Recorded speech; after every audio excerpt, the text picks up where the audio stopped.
just looking for the little nigga now, B. Sonny like my little brother too. Anything you need, let me know. Looking, baby, because I need your help, baby. I need you to help me sell these 14 keys so I can get this ransom money for Sonny, man. You got 14 bricks right there? Yeah. Quit you off, eh? Yeah, man, but look, B. Once we get my little brother back, man, we right the fuck back on, baby. We right the fuck back on once I get Sonny. It's gonna be business.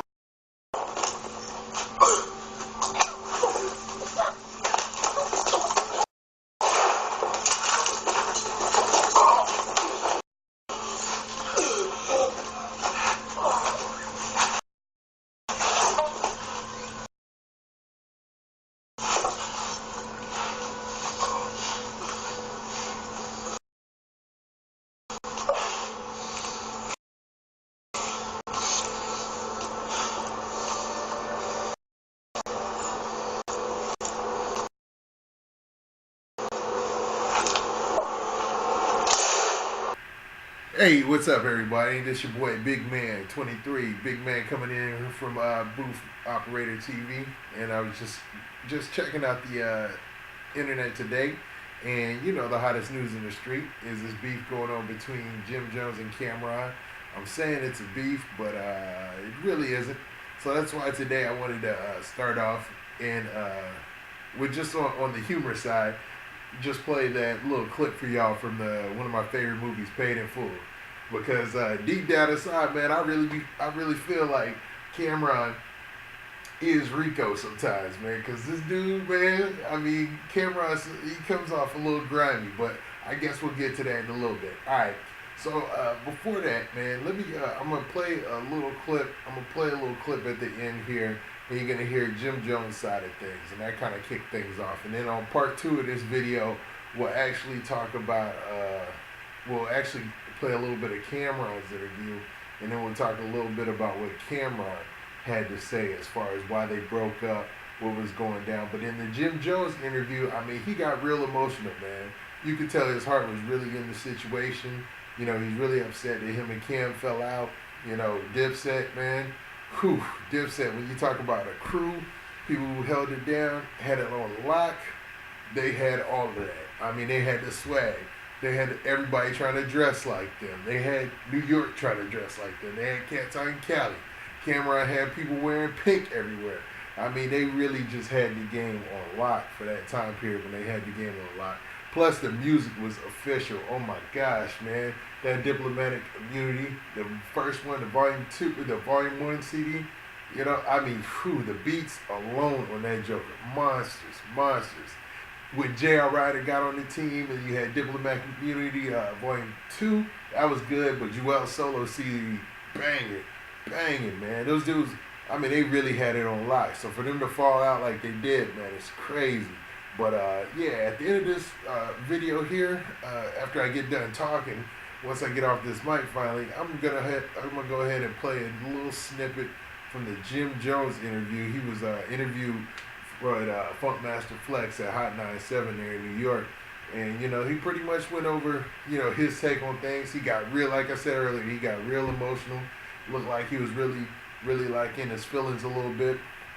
But I mean, it's a serious situation, you know. You're like brothers, you fall out, people gonna be emotional. And then, I mean, at the end of the interview, it was a real long interview. At the end of the interview, he did kick a nasty freestyle. I mean, dude still got it. So I'm gonna just say peace. Y'all take it easy. Make sure you subscribe, hit that like button, and I'll leave at the end of this clip for you guys to play. Have a nice day. You be a leader, you heard? And she meant that. So when you put in a position in life and you're able to kind of change your life, you gotta play the rules. Cam was the person that got signed. He was the face card, and I understood that. And I made everybody around me understand that. Like, he's the prized possession. He cannot be touched at all. If he get touched, we go there. And that was the method. Even with Joel's. They all know. I put my life on the line for this. I've been to trial for this. I've been on America's Most Wanted for this. I've been on gang files for this. I've been on everything you can name. So when people play with me, I get real emotional because I operate off emotions, as they know for all the times they've been with me. There's never been a time that I backed down from any situation in this world, except God. And I've been up against 20, 30 deep by myself where niggas left me by myself. You heard? And I escaped those situations and come back and still give niggas high five. Let's do it. What we doing today? And you know, Jim, we never talked about that. About that situation. Any situation, there's been numerous situations. Did that situation make that situation? There's been times when my cousins go to jail for 5 years for this that didn't really have to be in jail for this. Fed time. But we take it on the chin like a soldier. Like, people don't understand what this diplomat shit was built about. I'll be watching the gram, and I'll be watching these clowns and all these. But, boy, if you really get to live this last 20 years that I live, you would understand, boy. I put everything on the line for this. And I took it with a smile. Even when niggas doubted me, niggas downed me. When I was on trial, and niggas told me I need to take the plea. Take what plea? We don't take pleas, nigga.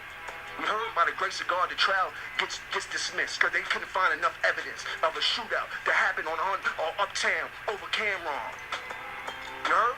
I went to trial over shit like that. I went to court over shit like that. Every time you see me in the news, it was over diplomats. When I get sued and shit like that, it be over diplomats. When I'm kicking ass, when I come to the club 30 deep, it did what? It made the diplomats look good. You heard? When I'm banging blood, it was good for them, right? It was good when it was good for them. You heard? When it wasn't good for them, nobody wanted to be a part of the blood. But when the bloods became popping and it became the notoriety of the blood started becoming, everybody want to turn blood. No, I didn't put that on camera because I was glamorizing. I put that on camera because this is what we was going through. And this is what we was affiliated with. And we had a chance to do something great in life, which we did. We broke a lot of barriers. Kids from the middle of the gutter. I don't care if it was from the Bronx or Harlem. We started from nothing. We had no OGs. You heard? We had nobody to tell us what we was doing was right or what we was doing was wrong. We didn't have a blueprint. We had us. We had that love, we had that energy, we had the talent, we had the style, we had the charisma, we had Harlem. And I refuse to let anybody play us for anything short. You heard? Like, the shit we bring to this game, it would never be bring to this game in that fashion again. You heard? So when people get on this radio and try to discredit me in any fashion, I don't do that. I pick niggas up in the midst of whatever because I know what we went through. What we went through was a real thing. Joel's still my favorite rapper today. I told him that ever since I met him at age 16. And even today when he pushed. He just put a record out called Dipped in Coke. You know what I put? I put work, bro. I ain't got time for the frivolous shit. My personal problems has never been about the business. And everybody knows that. You heard? I've done a lot of things off of somebody's ego. A lot of the things that were done right over the diplomats, I feel were done off of good direction. A lot of times it was smart and innovative things came from us, it came from me. But a lot of the mistakes that we made were done off of ego, and I was with that. I was totally with it. I'm with the shits. If that's what we doing, that's what we doing. I'm bombing on everybody. Who don't like Cam? Who don't like Jewels? Who don't fuck if you don't like me?